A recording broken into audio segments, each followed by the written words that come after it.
Okay. Today I'm proud to stand with our local, state, and federal partners to announce the end of a long-term, multi-agency investigation that has terminated a very complex, structured, statewide criminal enterprise. This criminal enterprise not only victimized people and businesses on the Treasure Coast, but throughout all of South Florida. Let me start by introducing the men and women behind me. First of all, Martin County Sheriff William Snyder. Sheldon Burkett, resident agent in charge from the Drug Enforcement Administration. Stephanie Toe, who's the chief statewide prosecutor from the Florida Attorney General's office. Michael Bardis, special agent in charge of the Florida Department of Law Enforcement. Gavin Gumbanier, resident agent in charge from the Federal Bureau of Investigation. Travis Pickard, resident in charge of Homeland Security. And Lieutenant Brian Hester, commander of our own Special Investigations Unit here at the Sheriff's Office, and Detective Wade Kortemach, who is also a detective in our Special Investigation Unit. This investigation spawned from information that we received during the Summer Task Force last year. The Summer Task Force has been in place as long as I've been sheriff, and each and every summer we concentrate our efforts in the summer months to sweep the streets of drugs, guns, and violence.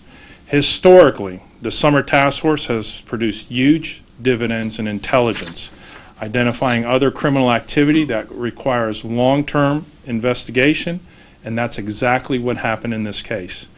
As detectives began to investigate this information, it was determined the scope stretched throughout much of South Florida, and the partners that you see behind me were brought in to assist in this statewide investigation. The investigative efforts of all involved revealed an elaborate criminal enterprise with a network stretching from Tampa to the Florida Keys, all based out of St. Lucie County. The criminal enterprise conducted such illegal activity as vehicle and vessel thefts, dealing in stolen property, extortion, insurance fraud, and trafficking and selling controlled substances such as cocaine, marijuana, and other scheduled narcotics. Some of these activities were tied to unsolved grand theft cases in St. Lucie and Martin counties, and our investigation has resulted in the return of some of this property to their original owners. Through the guidance of the Florida Attorney General's office and the statewide prosecutor's office, a wiretap was authorized in this case. From September through April, visual and phone surveillance was conducted on high-ranking members of the criminal enterprise, leading to the arrest of Ivan Blanco, who's here in the middle. This is the subject who is based here in St. Lucie County. Henry Blanco, Rolando Garcia, Rolando Tranquilo Garcia, Melissa Garcia, Sylvia Garcia, Newman Marquez, Richard Byrd, and Harold Toro. These arrests bring to an end of a criminal enterprise that facilitate a pipeline for crime and drugs throughout South Florida. As a side note, all these charges noted here will be filed today by the statewide prosecutor's office. This investigation is ongoing and more charges are expected.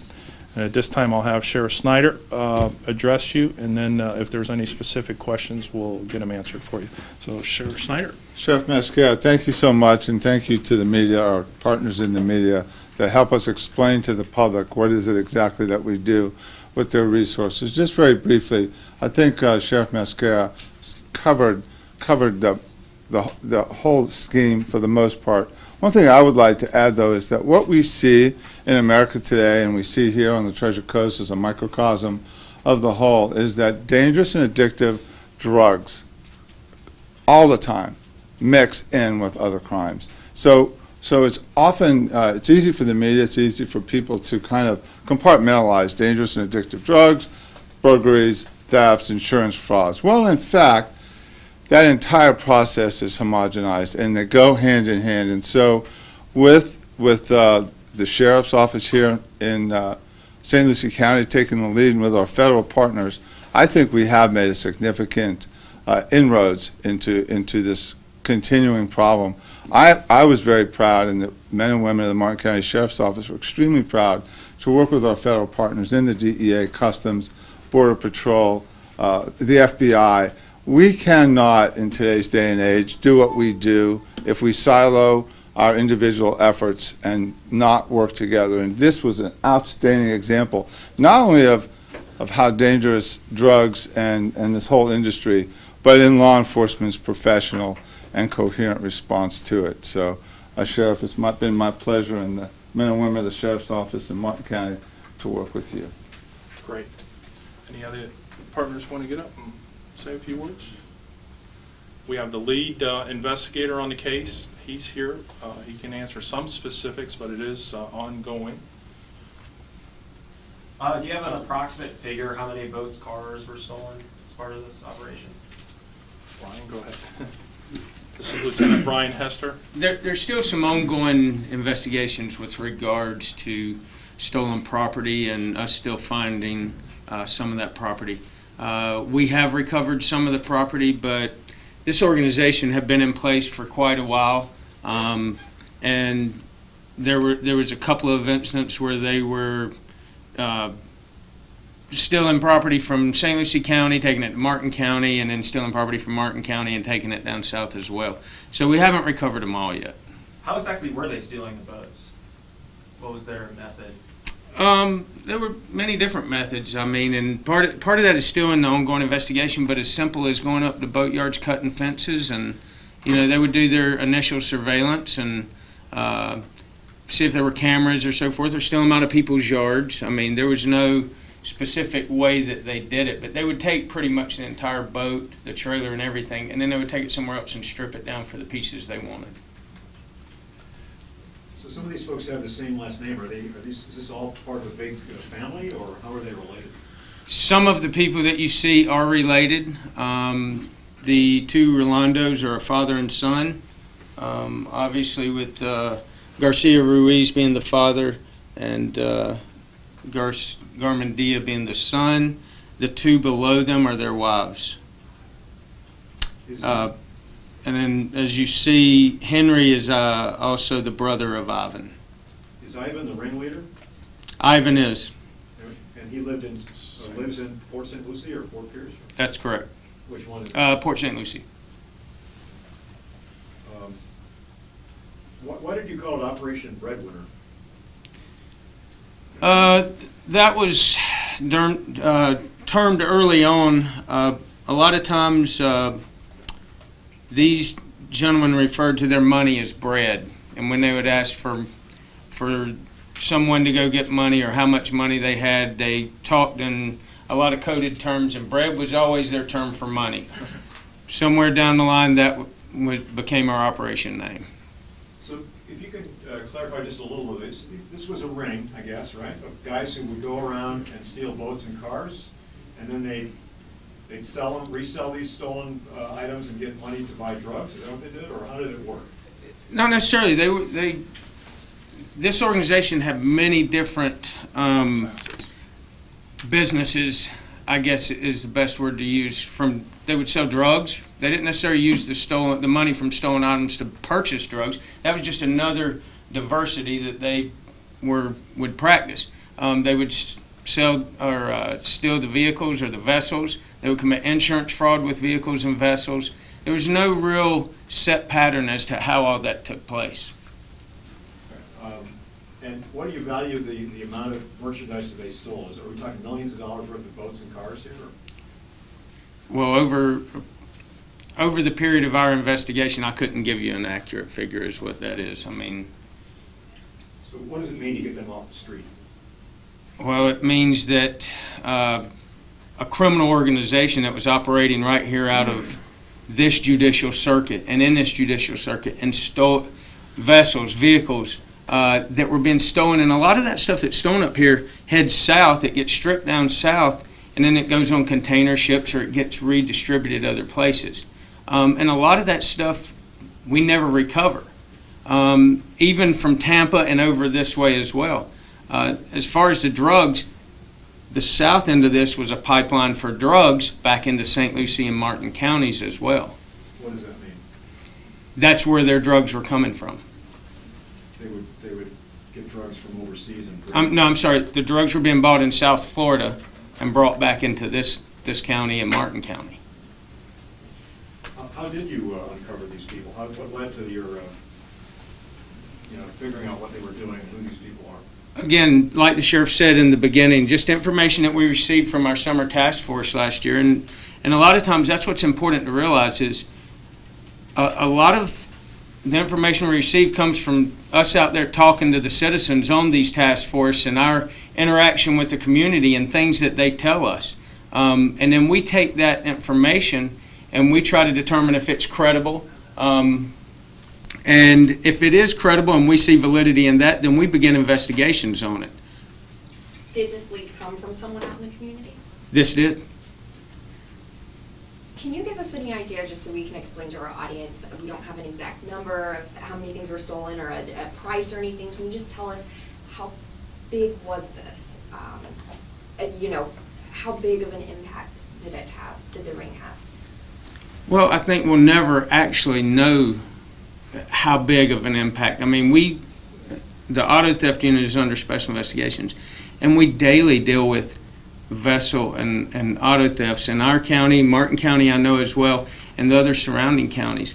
You take a 30-some-odd foot vessel with 300 Yamahas on it that's worth $500,000, and it gets stolen, that's quite an impact from an insurance standpoint and then from the owner's standpoint in the community. So even with one of those being stolen and recovered, and I can tell you that we were able to recover some of that type of property, and we were able to tie them to several thefts.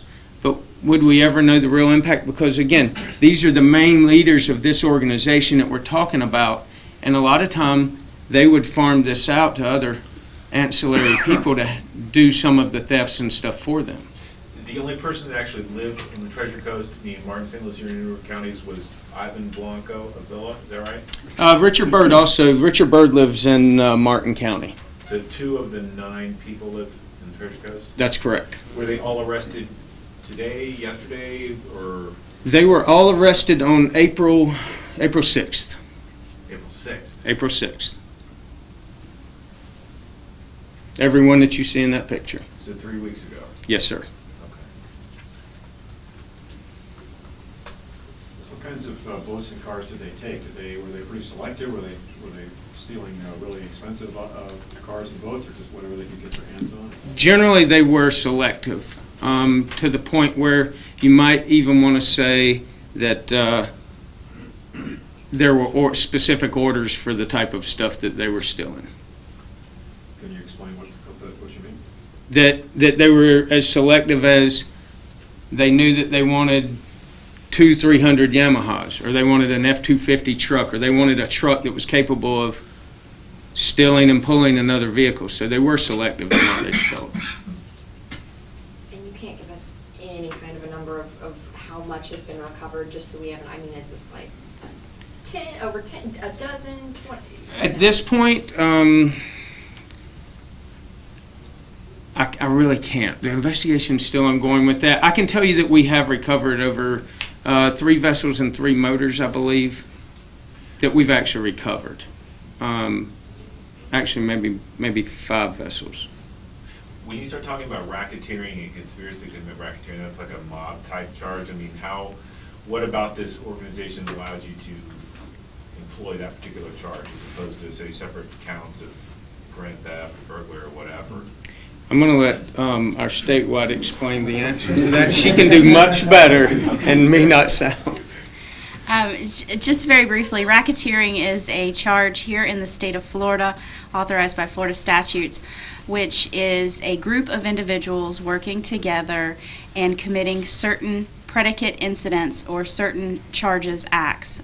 These acts must have similar intent, motive. They have to all be working towards a certain goal. The conspiracy to commit racketeering is essentially just conspiring to do that same activity. Some of these members, the ones charged with actual racketeering, those individuals have also been charged with predicate incidents, which are the counts to follow below, and those are what qualify them to be part of the racketeering organization. is it basically all these 9 folks, in general, working together to get money by selling drugs, stealing cars, committing insurance fraud, and all of these type Essentially. acts? Essentially, yes. For our purposes at our office, we actually filed this as two cases with a one shared component, which is Ivan Blanco. Those 2 cases are separated by, one is strictly the narcotics. If you see, some of these individuals have strictly narcotics charges, whereas other individuals have the more property crime, fraud, extortion charges, and that's what differentiates the 2. However, Ivan is involved in both, and that's why he is charged in both cases. Thank you. Could I get maybe the sheriff, or, well, we have 2 sheriffs here. What is your reaction if you had a ring of this size based in Fort St. Lucie or Fort Pierce here? Well, I mean, we see on our hot sheet weekly about these high-end vessels with the large motors being stolen, and we always wonder, where do they go? Well, we usually find them in Miami, totally stripped out. And matter of fact, we found one of our vessels yesterday in Miami, and we always ask, well, who is taking part in this? I could tell you, this ring here was taking part in a lot of that activity. And you have a sheet before you that includes all of their past criminal history. This isn't their first rodeo here. These guys have been doing this for a long time. They've made a business out of doing this.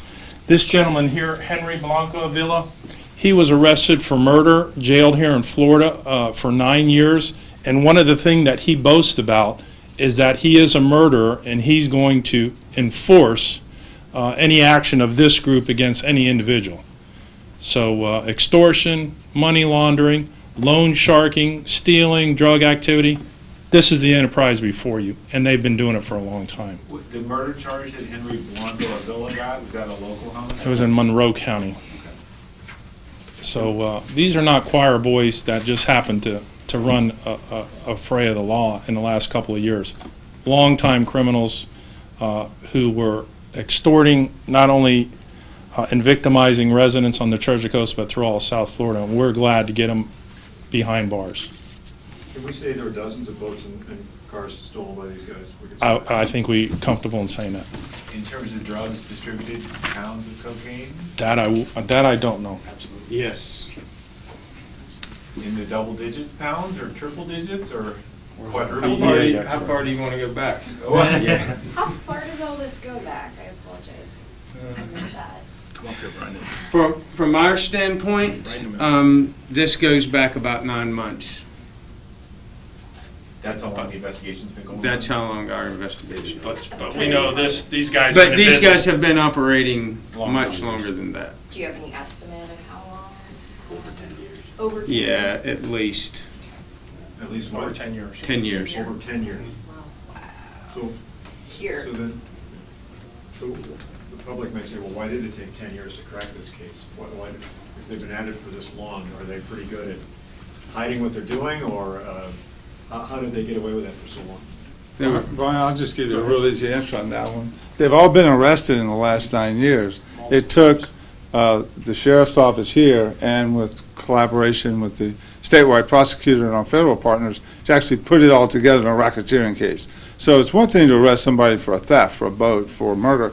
It's another thing to do a wiretap and put this many people together in a RICO, a racketeering charge, which is exactly what you have here. That's why some of the answers are difficult, because you're talking about 9 or 10 years of ongoing criminal racketeering, condensed now and collated into one big charge of what you have here in front of you. Where are they gonna be prosecuted, like brought to trial or whatever? There is going to be there is a case filed here in St. Lucie County, and there is also a case filed in Miami-Dade County. So we did file 2 cases, one in each jurisdiction. Are these federal charges or state charges? These are state charges. The Office of Statewide Prosecution is within the Attorney General's office here in the state of Florida. We prosecute multi-jurisdiction crime throughout the state of Florida and can charge just like as if we were a state attorney. What kind of sentence are they looking at if you were to convict all 9? It actually depends. The racketeering and the conspiracy to commit racketeering is a first-degree felony punishable by up to 30 years in the Florida Department of Corrections. And most, if not all, of these individuals have been charged with at least racketeering, if not both racketeering and conspiracy. The trafficking in cocaine, some of these charged do carry minimum mandatory sentences ranging from 3 to 25 years. Will the victims get their things back? I mean, is it still possible if my car was stolen a year ago here somewhere that you'd be able to get it, or do you think that's not very likely? Well, some of them have received their property back, but most of these were stripped, and the insurance is already paid on the claim. Can you tell us how many people have received property back? Any Do we idea? know yet? Other than maybe a couple so far from Things we found. things we've found. I want to thank y'all. We're going to conclude with this, and if you all stay here, in about 45 minutes, we'll be back to update the shooting case. Okay? Good.